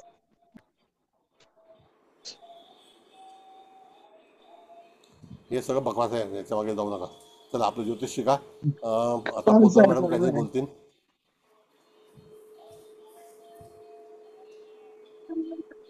Hello. बोला. हा मॅडम. हा सर. म्हणजे आमच्याकडे खाली आरतीचा आवाज येतोय, मी एक 5-10 मिनिटानंतर बोलते सर. बरं बरं ठीक आहे. ठीक आहे. हा, कारण आवाज जाणार नाही तुम्हाला लोकांना, खूप जोरात आवाज येतोय. ठीक आहे. आणखी कोणाला बोलायचं आहे बोला. बघा पत्रिका व्यवस्थित समजून जा. ज्या ज्या घरामध्ये जो जो ग्रह बनला आहे, रायझिंग पॉईंट जो आहे, रायझिंग स्टार आहे तो सूर्य आहे. त्याच्या भोवती सगळे ग्रह फिरतात. नक्षत्र स्वयंप्रकाशित आहेत, कारण का की नक्षत्र हे जे आहेत ह्याच्या मधल्या पोर्शनमध्ये सूर्य असल्यामुळे त्या ठिकाणी नक्षत्र स्वयंप्रकाशित आहेत. आणि जे इतर ग्रह जे आहेत हे सूर्याने सपोर्ट केला तरच ते प्रकाशमान होतात, त्यांच्याकडे स्वतःचा प्रकाश नाही. ज्यावेळेस ते पर्टिक्युलर नक्षत्रामधून भ्रमण करतात आणि सूर्यापासून जे मिळतं ते, त्यामुळे ते ग्रह तुम्हाला तेजस्वी दिसतात. कळलं? म्हणून सूर्य महत्वाचा ग्रह आहे. तर तुम्ही त्या अस्तंगतचं पण छान सांगितलं. तर मग त्या अस्तंगत म्हणजे वेगळाच विचार सगळेजण, म्हणजे आम्ही असं अस्तंगत ग्रह म्हणजे सूर्याबरोबर असं हे झालं की, पण ते खूप छान समजलं. आता 2.5 वर्षामध्ये मॅडम सूर्य हा 2 वेळा शनी बरोबर येणार आहे. 1 महिना राहणार आहे, तो अस्तंगत होणार की नाही? हो सर. मग आता अस्तंगत 1 महिना राहिल्यानंतर 1 महिन्यात जेवढे लोक जन्माला येणार आहेत ते डोळे पांगळे होणार आहेत का? कम नशिबी होणार आहेत का? आजारी होणार आहेत का? दुःखी होणार आहेत का? असं नाहीये. नाही सर, उलट रवी शुक्र जर बरोबर असतील ना तर त्यांचं लॅविश थोडंसं चांगलं लाईफ असतं, असं मी पाहिलं 1-2 कुंडल्यांमध्ये. बघा म्हणजे ह्याच्यामध्ये रवी बोला बोला बोला. हा, म्हणजे रवी शुक्र आपण म्हणतो की म्हणजे व्ययस्थानात असून सुद्धा त्या व्यक्तींचं बाकी त्यांचं सगळं चांगलं आहे, असं माझ्या पाहण्यात आलं 1-2 पत्रिकांचं. त्यामुळे अस्तंगत असं मला तेव्हाच ते वाटायचं, पण मला ते समजत नव्हतं. म्हणजे आता हे शिकल्यामुळे म्हणजे तुम्ही शिकवल्यामुळे कळलं आहे आता की अस्तंगतचा विचार कसा करायचा. म्हणजे असतं म्हणजे असं आहे, सांगतो मला, ही गाडी या स्टेशनला थांबणार नाही हे इंडिकेशन आहे, पण त्याचं फलित गाडी प्रवासामध्ये आहे हे लक्षात घ्या. हो सर. सर माझं ते माईकचा इको येतो म्हणून मी बंद करते सारखा, म्हणजे हो म्हणता आवाज वेगळा येतो ना म्हणून मी बंद करते. ठीक आहे. असं आहे. म्हणून अस्तंगत ग्रह, परत पुन्हा पुन्हा सांगतो तुम्हाला, बरेचसे ग्रह, आता गुरु अस्त झाला, गुरु रवीची युती तर आणखी फायदेशीर आहे. मग तो असं झाला तर आपल्याला फल देणार नाही का? हो सर, पण मिळणार बरोबर. नाही. नाही, आणि रवी गुरु म्हणजे कितीतरी टॉपर लोकांच्या पत्रिकेमध्ये रवी गुरुचे योग आहेत. आहे नवपंचम आहे. हो, आहे ना.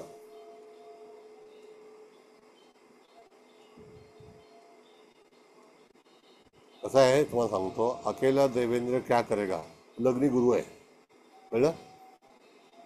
अकेला देवेंद्र बहुत कुछ करेगा और कर रहा है. हो सर, ते तर आहेच. मग लग्नी गुरु हो आहे. हो सर, बरोबर. असं आहे. म्हणजे प्लॅनेट जे आहेत ते काम करतात. कुंभ रास आहे, विद्वान आहे,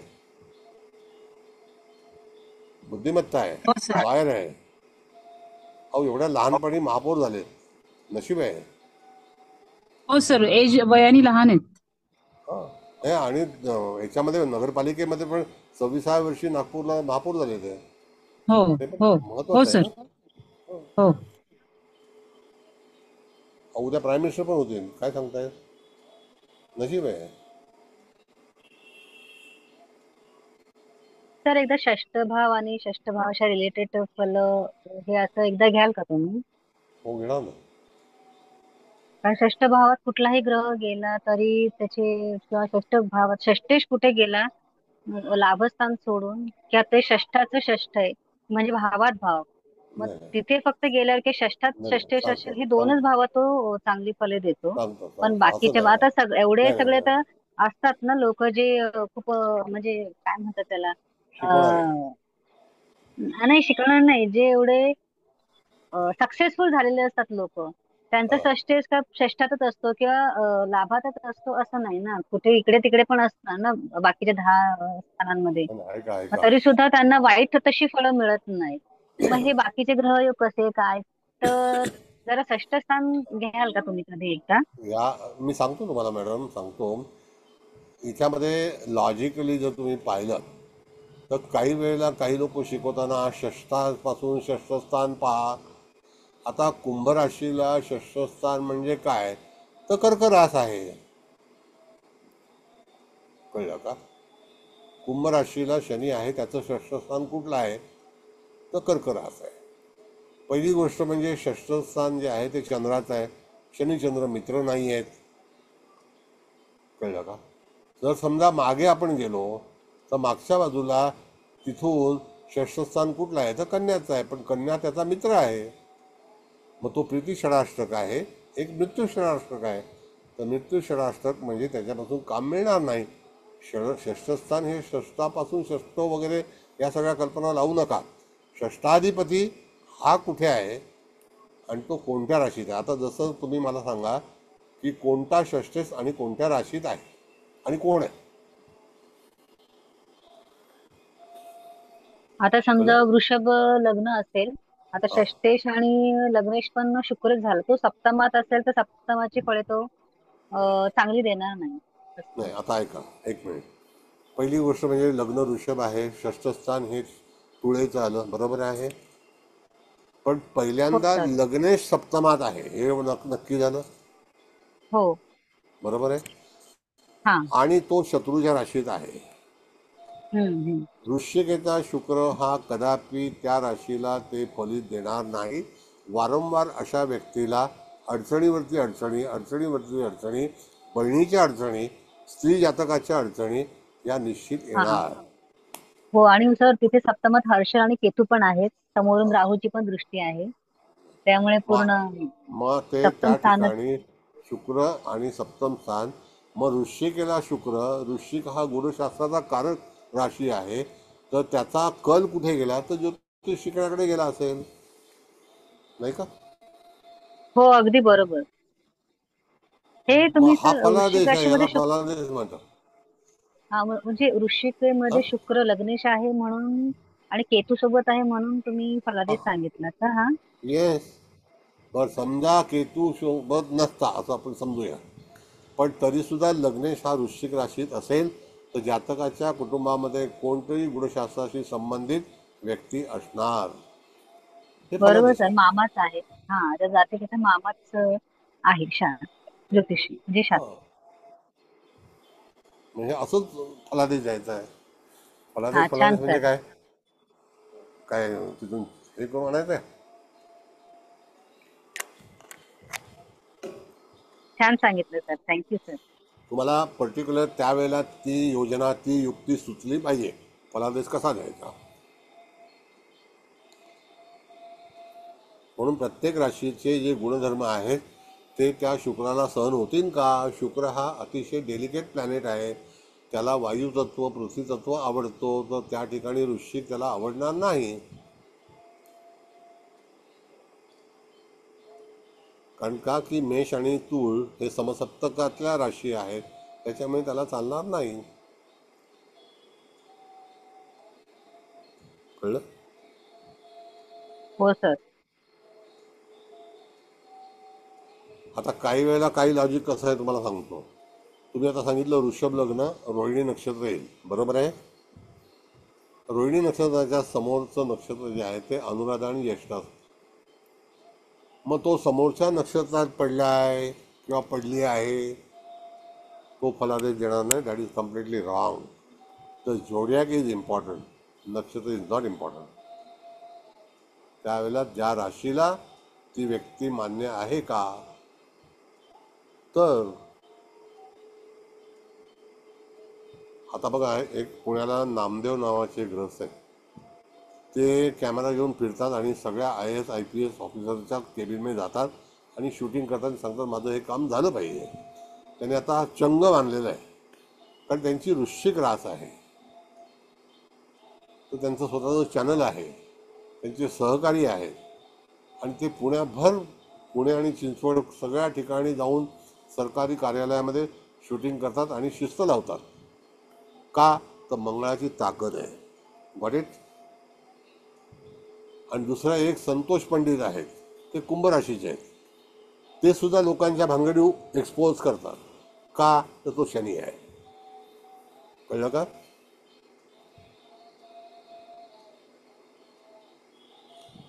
आलं लक्षात. हो पोट सर. मनुष्य दोनच ग्रह ह्या गोष्टी करू शकतात, मंगळ आणि शनी. मी हो काय हो, म्हटलं मी पण की तेच म्हणणार होती. दोन कॅरेक्टर तुम्हाला दाखवलेले आहेत आणि ते तुमच्या समोर आहेत. हो सर. त्यात पण सर मेषेचा मंगळ आणि वृश्चिकेचा मंगळ त्यातही पुन्हा थोडी भिन्नता आहे. बरोबर आहे. आहे भिन्नता आहे नक्की, पण ते जे आहेत ना, मेषेचा मंगळ तो सेनापती आहे, हे लक्षात ठेवा. तो मूळ त्रिकोण आहे. हा, सेनापती सारखं त्याच.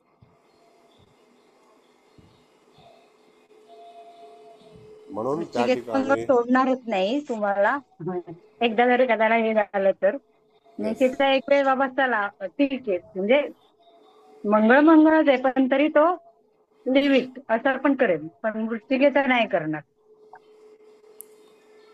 म्हणून प्रत्येक राशीचा अभ्यास तुम्हाला पाहिजे, राशीचे गुणधर्म पाहिजेत. आता एक दिवस घेणार आहे मी राशीचे गुणधर्म काय आहेत.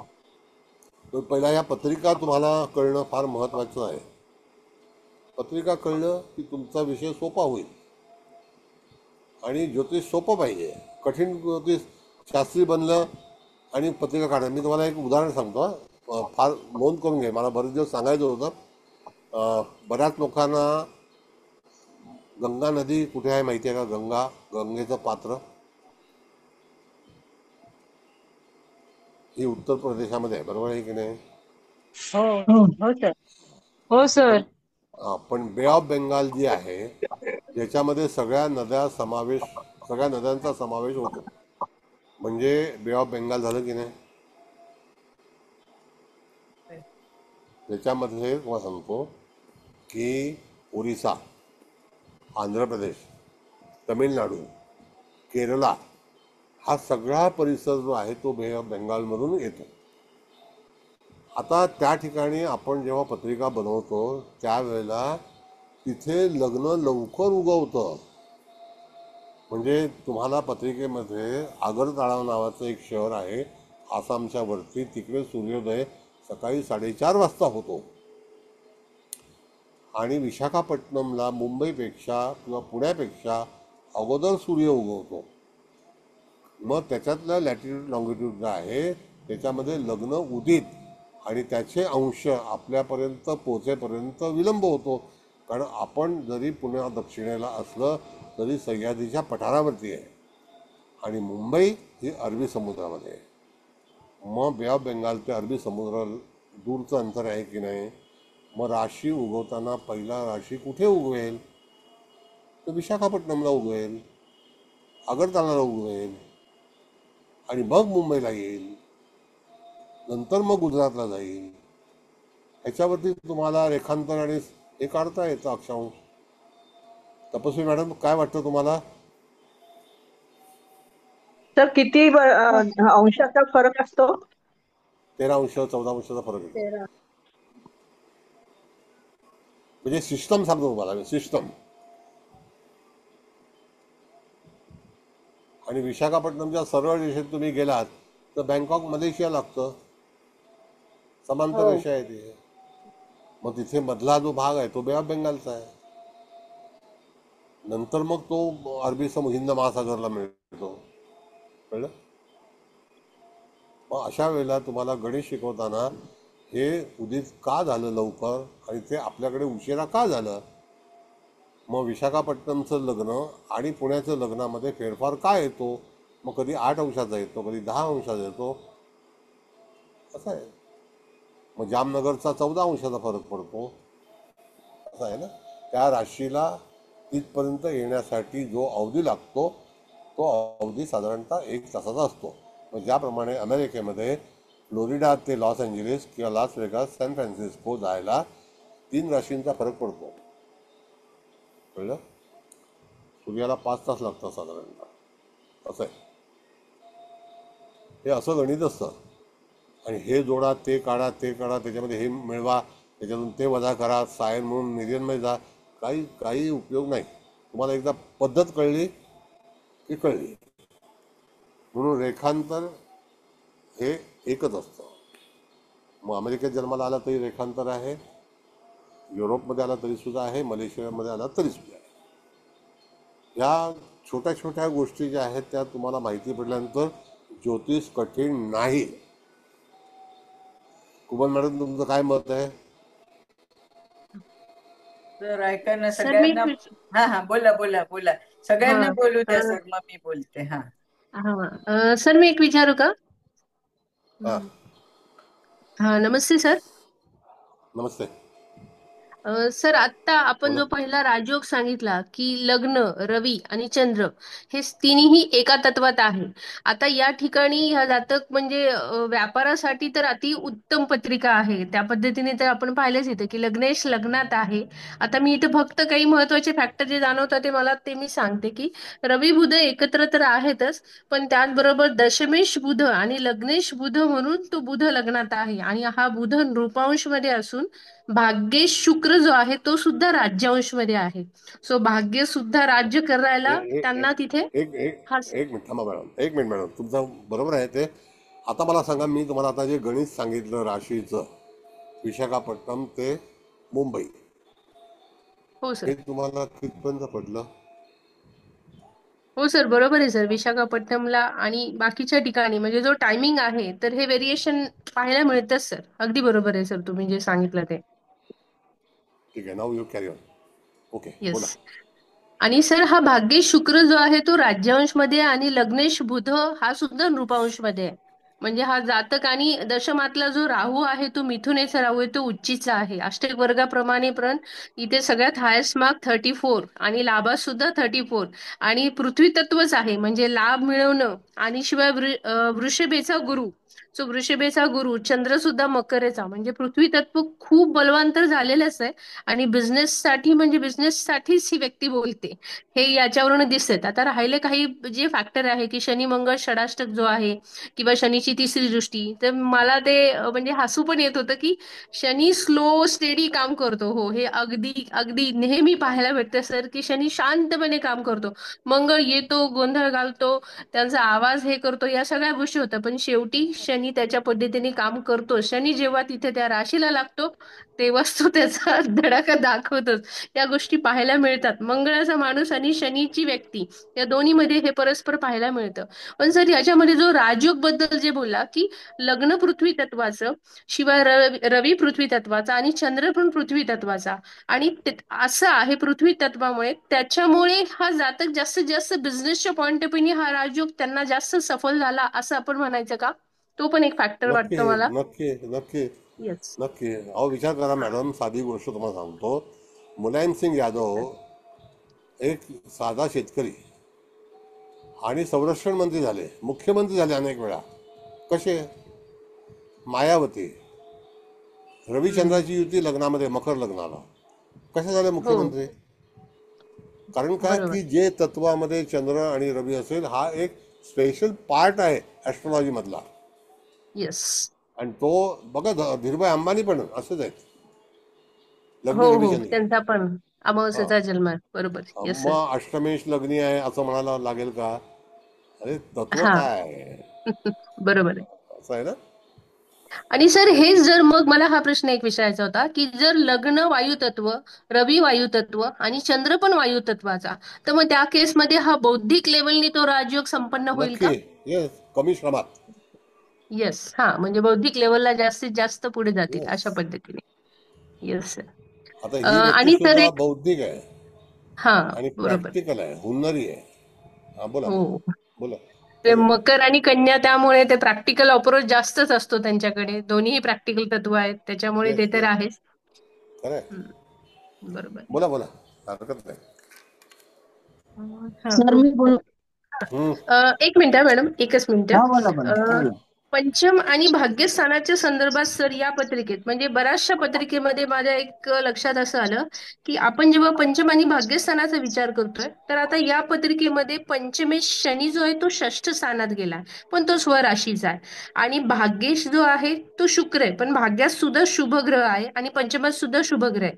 पण हा भाग्येश शुक्र सुद्धा व्यय स्थानामध्ये गेलाय. सो मग या केसमध्ये त्यामुळे त्यांना अपडाऊन सुद्धा फेस करावे लागले, कारण पंचम आणि भाग्यस्थानाचा तितकासा सपोर्ट असा नाहीये, असं म्हणावं का सर? सांगतो तुम्हाला. असं आहे, एक तर 12व्या स्थानात शुक्र स्थानबली आहे. येस. Yes sir. षष्ठ स्थानात शनी स्थानबली आहे. हा लग्नस्थानात रवी स्थानबली आहे. बरोबर. लग्नस्थानात बुध स्थानबली आहे. हम्म. दशम स्थानात राहू स्थानबली आहे. हो. गुरु भाग्यस्थानात स्थानबली आहे. Yes sir. कळलं? येस. हा एक वेगळा अप्रोच भेटला सर, थँक्यू. मला उत्तर भेटलं sir, thank you. This is the things. Yes sir. When you are going to teach the astrology, you have to utilize this thing. Yes yes. How you are going to predict the horoscope. Yes. तर हे वेगवेगळे approach sir तुम्हीच शिकवता sir, हे वेगवेगळ्या अँगलनी कसं पाहायचं नाही, हे पत्रिका माझ्या तुमच्याकडूनच समोर नाही पाहायला आहे, पण मिळतं. I know the horoscope. Yes. I don't yes have sir. the horoscope. But I know. Great आहे सर तुम्ही. Thank you sir. थँक्यू. हा बोला मग मी बोला विचारू आता? बोला बोला. सर मंगळ आता गोचरीने वृश्चिकेला येतोय 29 नोव्हेंबरला, आणि गुरु आला आहे कर्केला 4 नाही 19 ऑक्टोबरला. तर आता गोचरीच्या मंगळाची दृष्टी ही गुरुवर येईल, मूळ गुरुवर. आणि गोचरीचा गुरु हा समसप्तक होईल, तो समसप्तक होईल. समसप्तक होईल. आणि हा गोचरीचा गुरु आता मंगळासोबत येईल. मग ह्यांचा फलादेश कसा राहील? नंबर 1 एक लक्षात घ्या, ज्या वेळेला वृश्चिकेला मंगळ येईल त्यावेळेला तो शनीवरती केंद्रयोग करेल. हो. आणि मुळातला त्या राशीवरती केंद्रयोग शनीचा आहे, तर तिथे काही घडामोडी घडतील. पण मूळ कुंडली चांगली असल्यामुळे त्या जरी घडामोडी घडल्या तर त्याला निवारण करण्याची शक्ती त्या व्यक्तीकडे आहे. अच्छा. What you are asking about this is only for the transit, not for ever. मी गोचरीच विचारते असं. म्हणजे आता गुरु उच्चचा होईल ना याला कर्केला, गुरु आणि जरी मंगळ उच्चीचा झाला, मूळ गुरुच्या समोरून मंगळ जाणार आहे. Agree with you. पण मंगळ एकटा त्रास देऊ शकणार नाही. त्यावेळेला शनी ऑलरेडी जन्मतात त्या वृश्चिक राशीवरती नजर ठेवून आहे. हो, दांभिक दृष्टी आहे शनीची. बरोबर आहे कळलं? सर. हो सर, आलं लक्षात. म्हणून तिथे उलट मंगळ त्रासात येईल, शनी त्रासात येणार नाही. बरोबर आहे. असं आहे. हो सर, आलं लक्षात. Thank you sir. Kubal madam, Haldankar madam, आता काय बोला, एकेकाने बोला आता. चला, वेळ होत आलेला आहे. मॅडम बोलताय का? नाही मॅडम, बोला तुम्ही. कारण आता जस्ट माधुरी मॅडमनी खूपशी माहिती सांगितली आणि एक नवीन मुद्दा नाही, पण पॉइंट आउट करण्यासारखा मुद्दा म्हणजे शनीची मंगळ हा शनीवर दृष्टी ठेवून आहे. शनी त्याच्यावर जन्मस्थ दृष्टी कुठेही नाही शनीची. पण जेव्हा गोचरीमध्ये शनीच्या कॅप्चरमध्ये जेव्हा मंगळ येईल तेव्हा शनी त्याला धडा देऊनच जाईल. हा एक मुद्दा आपल्याला कायम लक्षात ठेवायला पाहिजे की आणि दुसरं जे आत्ता ह्या शेवट ज्या मॅडमनी सांगितलं, रंजना मॅडमनी, की पुढच्या महिन्यामध्ये वृश्चिकेत मंगळ येणारे आणि पुनर्वसू नक्षत्रामध्ये कर्केमध्ये गुरु जाणारे, तेव्हा शनी मुळातच पराक्रम स्थानावर केंद्रस्थानाचं हे घेऊन बसलेला आहे. तेव्हा त्याची जन्मस्थ शनीची दृष्टी जर पराक्रम स्थानावर येणार असेल तरी सुद्धा फार त्याचं नुकसान होणार नाही, कारण गोचरीच्या गुरुची पण 5वी दृष्टी पराक्रम स्थानावर आहे आणि ते मंगळ हा त्याचा मित्र असल्यामुळे तो तिथे त्याला प्रोटेक्शन देईल. पण त्यातल्या त्यात शनीला जे काही शिकवायचं असेल ते शनी शिकवूनच जाईल, कारण हा शनीचा कर्मयोग आहे. त्यामुळे त्याच्याकडून तो त्याच्याकडून जे काही कर्म करून घ्यायचं ते करून घेईल. आणि गुरु हा मार्गदर्शक असल्यामुळे नको त्या विषयामध्ये लुडबुड करणार नाही, फक्त त्याने व्यवस्थित करावं याच्यावर त्याची दृष्टी राहील. तर अशा पद्धतीने आज खूप एक चांगली पत्रिका आणि त्यातले राजयोग तुम्ही सांगितलेत. माधुरी मॅडमनी पण त्याला चांगली एक कलाटणी देऊन चांगल्या पद्धतीने पत्रिका उलगडली. तेव्हा खूप छान पत्रिका आणि चांगल्या पद्धतीने मुलांना कळतंय सगळ्यांना. Thank you sir. बघा, आता तुम्हाला एक सांगतो गोष्ट मॅडम. आपण जेव्हा ट्रान्झिटचा विचार करतो, जे फास्ट मोमेंट प्लॅनेट आहेत, इथे मंगळ हा 14 महिन्याने वृश्चिक राशीला येणार, म्हणजे येणार दरवर्षी येणार. तर दरवर्षी त्या जातकाच्या जीवनामध्ये थोडा बहुत हालचाली होणार. जसं आपल्या वैयक्तिक आयुष्यामध्ये सुद्धा एखादी जर चुकीची कुंडली असेल तर त्यावेळेला वर्षातून एकदा काही ना काहीतरी अशा काही घडामोडी होतच असतात. त्या वेगवेगळ्या तऱ्हेच्या होतात. कारण का की हे कक्षेच्या पलीकडचा हा पहिला ग्रह आहे की जो फास्ट मोमेंट आहे. पण सूर्य, बुध, शुक्र आणि मंगळ आणि सूर्य हे सतत येणारे ग्रह आहेत आणि ते शनीला तिथे बिलकुल काही त्रास न देता सरळ निघून जाणारे आहेत. शनीच्याकडे एवढे गट्स आहेत, पॉवर्स आहेत की त्या ठिकाणी नीलांजन समाभास रविपुत्र यमग्रजम हा जो भाग आहे, जरी रवी आला गोचरीने तरी सुद्धा थोडा बहुत त्रास त्या जातकाला होईल, पण शनी ठाम आहे. पण शनी जर वरचढ होऊन त्या ग्रहांमधून जाणार असेल तर संभावना आहे. म्हणजे पॉवर गोज टू होम, शनी. येस. आणि ही गोष्ट अगदी खरी आहे सर, की दरवर्षी त्या तिथूनच ग्रह गोचरीने असल्यामुळे ते अनुभव आपल्याला येतातच येतात. आणि हे जे तुम्ही सर्कल सांगता 18 वर्षाचं, 12 वर्षाचं, पुन्हा 30 वर्षाचं, तर हे सुद्धा अगदी चपखल बसणारं आहे. त्याच्यात काही हे येत नाही, कमतरता येत नाही. This is the actually reading of a horoscope. हो. Anyway, thank you very much madam. Kubal madam, now you start your opinion. Yes yes sir, yes sir. तर सर, सर्वात प्रथम तुम्हाला नमस्कार. तसेच इथे उपस्थित सर्वांचे स्वागत. सर्वांना नमस्कार. आता सगळ्यांनी छान छान बोललंय, पण तरी सुद्धा मी थोडस बोलण्याचा प्रयत्न करते, कारण आज मी हे काढलंय बरं का. पण म्हटलं आता पारंपरिकनीच चांगली पत्रिका सोडवली जाते, म्हणून मी मध्ये जास्त बोलले नाही. पण आता मी त्याच पॉइंटवर बोलते सर, कारण बाकी सगळ्यांनी सगळं बोललंच आहे. म्हणजे कारण मुळात कन्या लग्नच आहे. सगळे बरेचसे ग्रह म्हणजे बुध, सूर्य, चंद्र, गुरु सगळे पृथ्वी तत्वातले. म्हणजे ह्या जातकाचा कल तर आपल्याला अगदी क्लिअर दिसतोय, की म्हणजे त्याचा कल व्यापाराकडे आहेच, नो डाऊट. आणि इथे षष्टातला जरी शनी आहे, तर पण तुम्ही असं म्हणालात ना, व्यापार करताना त्यांनी जास्त करून सरकारशी संबंधित प्रिंटिंग, म्हणजे जे येस. काय कागदपत्र किंवा काय असं प्रिंट्स लागतात, तर तो व्यवसाय सुरू केला आणि त्याच्यात त्यांना यश पण मिळालं. आणि हा जरी हा शनी म्हणजे पंचमेश पण आहे आणि तो षष्टात जरी बसला, तर तुम्ही त्याचं पण म्हणजे हे सांगितल्याशिवाय त्याच्यावर मंगळाची दृष्टी आहे. तर म्हणजे जातकाचं ते टेंडर्स वगैरे काय काही काही वेळेस पास नसतील झाले, त्याच्यामुळे त्याचे पैसे पण वाया गेले. किंवा इथे हे कर्जाचं पण स्थान आहे, तर त्याच्यामुळं त्या बिझनेससाठी त्यांना कर्ज पण घ्यायला लागलं हो असेल. हो, ती कंपनी बरेचसे आहे समजा. येस. न्यायालयीन खटले पण झाले असतील, नो डाऊट. ते तर सगळं आहेच आहे.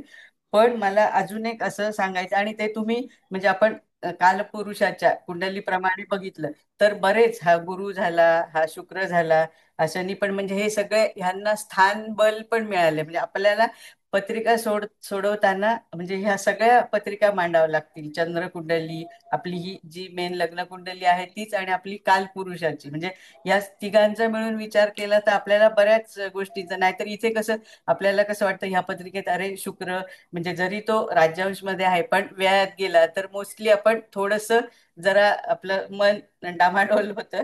तर ते तसं नाही होऊ द्यायला पाहिजे. आणि हा शनी म्हणजे ह्याच्यात पण आहे ना, क्रूरांश मध्ये आहे, तर त्यामुळे ते येस. थोडंफार हे झालंच आहे, नाही असं काही नाही. आणि हा चंद्र पण आहे ना सर, शूल बिंदूत आहे. त्याच्यामुळं ह्या जातकाला म्हणजे त्रास पण झालेला असणार आहे. तर तो केव्हा होईल, तर एक म्हणजे प्रथम स्थानी म्हणजे पहिल्या वर्षी 28व्या आणि 55व्या वर्षी. तर पहिलीच म्हणजे सूर्यात मंगळाची दशा होती, आणि मग 28व्या वर्षी राहूच शनी होती, आणि 55व्या वर्षी गुरुच राहू. म्हणजे तिथे त्यांना गडबड झालीच असेल. आणि तुम्ही एक असं पण म्हणालात बोलता बोलता, की ह्याला मामाकडे राहायला लागलं. हा, आणि म्हणजे थोडं इंडिपेंडंट ना, आणि आपल्या घरापासून आईपासून दूर. पण तर तो केतू तर ते सांगतोच आहे. आणि तिथे तो विनाश बिंदू, मी तेव्हा पण तुम्हाला म्हणजे सुरुवातीला सांगितलं, 1987ला येतं ते, त्याचं 23वं वर्ष. आणि त्यावेळेस राहूच दशा होती. पण म्हणजे हा जातक कसा म्हणजे आता त्याची रासच मकर म्हणजे पृथ्वी तत्वातली, तर त्यांनी त्याचं हे सोडलं नाही. आणि व्यवसाय त्यांना करायचाच म्हणून त्यांनी बरोबर केला पण, आणि त्यांना ते यश पण बरोबर आलं. मग त्याच्यानंतर त्यांना म्हणजे मानस, राज असे, उदय, अभिषेक असे बिंदू पण लागलेत. आणि व्यवसायात थोडस मला असं वाटतं अप्स अँड डाऊन पण झालं असण्याची कॉमन आहे. शक्यता आहे, कारण तिथे सन्निपात पण बिंदू आलेला आहेत. आणि त्याचप्रमाणे ते दशा, आता मी सगळं नाही सांगत बसत. आणि म्हणजे हा गुरु पण म्हणजे एक्झॅक्ट कर्म बिंदूवर पण आलेला आहे सर. आणि ह्यांना म्हणजे त्यांना त्रास तर थोडाफार झालाच आहे, नो डाऊट, आईपासनं दूर. पण हा चंद्राला आणि सूर्याला दोघांना पण राहूचा म्हणजे काय म्हणायचं, राहू चंद्राला राहूचा सम्मुख वेध लागलाय. कारण चंद्र उत्तराषाढा 2 मध्ये आहे, आणि राहू मृग 3 मध्ये आहे. मग रवी चित्रा 2 मध्ये आहे, त्याचा उजवा वेध राहूला म्हणजे राहू मृग 3 मध्ये, 2 म्हटले मी चुकून, 3 मध्ये. आणि नेपच्यूनचा पण सम्मुख वेध शनीला लागलेला आहे. म्हणजे असे हे वेदांनी पण, कारण हे मूळ कुंडलीत लागलेले वेद आहेत ना, त्यांनी पण काम केलंच आहे. मग आता अष्टक वर्गाप्रमाणे आता मॅडम आपल्या माधुरी मॅडम बोलल्यात, कारण त्यांना सगळ्यात जास्त मार्क म्हणजे ह्याला काय आपलं दशम स्थान म्हणजे जिथे त्यांनी हे केलं, आणि तिथे तो राहू काही असं आपण हे नाही म्हणत, म्हणजे त्याचं पण त्यांनी पण त्याचं काम केलं ना. कारण दशमान तो राहू शिवाय स्वराशीचा, आणि शिवाय त्या राहूला मला असं वाटतं हे पण चांगलं आलंय, अवयवंश आलेला आहे, म्हणजे सूक्ष्मांश पण. तर आपल्याला म्हणजे तो पण विचारात घेता यायला हवंय. म्हणजे तुम्ही आता जे आम्हाला ह्या पत्रिका अशा वेगवेगळ्या सोडून घेतात ना, आणि असे काय म्हणायचं खूप छान छान पॉइंट्स देतात, की जे आम्ही ऍक्च्युअली आम्ही इन द सेन्स सगळेच, म्हणजे आपण कसं पुस्तकात वाचलं की अरे इथे राहू गेलं कामात ना, अरे इथे शुक्र गेलं का, असं बिलकुल करायचं नाही. सगळ्यात पहिल्यांदा त्या ग्रहांचे पॉझिटिव्ह पॉइंट्स काय आहेत, त्यांना सूक्ष्मांश काय मिळाले आहेत, ते कोणावर कोणाच्या दृष्ट्या आहेत, ते पण आपण सगळं विचार करायला हवा सर. अतिशय उत्तम म्हणजे झालं ते. जाता जाता तुम्ही इथे काय आगरतळा म्हणजे तिथे कसा सूर्य, ह्याच्या आधी पण तुम्ही थोडंसं बोलला होता, पण ते पण खूप छान सांगितलं. म्हणजे परत आता जे काही नवीन असतील त्याच्यामुळे ते राशी पण अगोदर कुठे लवकर उदयास येतात, मग त्याच्यात किती अंशाचा फरक पडतो, ते पण खूपच छान सांगितलंय सर. अतिशय उत्तम, म्हणजे उत्तमच पत्रिका वाचन झालं. आणि तुम्ही तर छानच शिकवता, सगळेजण छान बोलतायत, जे जे पॉइंट्स मांडतायत ते पण सगळे चांगले. म्हणजे तुम्ही जे आम्हाला शिकवत आहात त्याचं म्हणजे तुम्ही तर आमच्याकडनं फी घेत नाही, पण हेच तुम्हाला आमच्या सगळ्यांकडनं फी रूपात की ते पॉइंट आम्हाला लक्षात देतात आणि आम्ही मांडू शकतोय. तर सर अतिशय उत्तम क्लास झाला, त्यासाठी मी आणि आम्ही सर्वजण तुम्हाला कोटी कोटी धन्यवाद देतो, कोटी कोटी वंदन करतो. Hats off to you and your divine soul. Huge gratitude. Thank you. Thank you. उबल बरं, मॅडम. उद्या उद्या हो बोला. उद्या मॅडमचं लेक्चर आहे. हा, हा हा मला बोला. जरा प्लीज तारीख सांगता का हो जरा प्लीज. तारीख का सांगते. हा, उद्या 14. मॅडमचं व्याख्यान आहे मंगळ ग्रहावरती. हा मॅडम हो सर तारीख. येणार आहे. हं. हा 14. तारीख सांगा. हा, 14 ऑक्टोबर हा 1964 हा सकाळी 6:01 जन्म आहे. कोल्हापूर जन्मस्थळ आहे आणि जातक पुरुष आहे. हो हो madam, thank you. Okay, thank you sir. ठीक थँक्यू आहे, ऑल. धन्यवाद. चला तुमच्या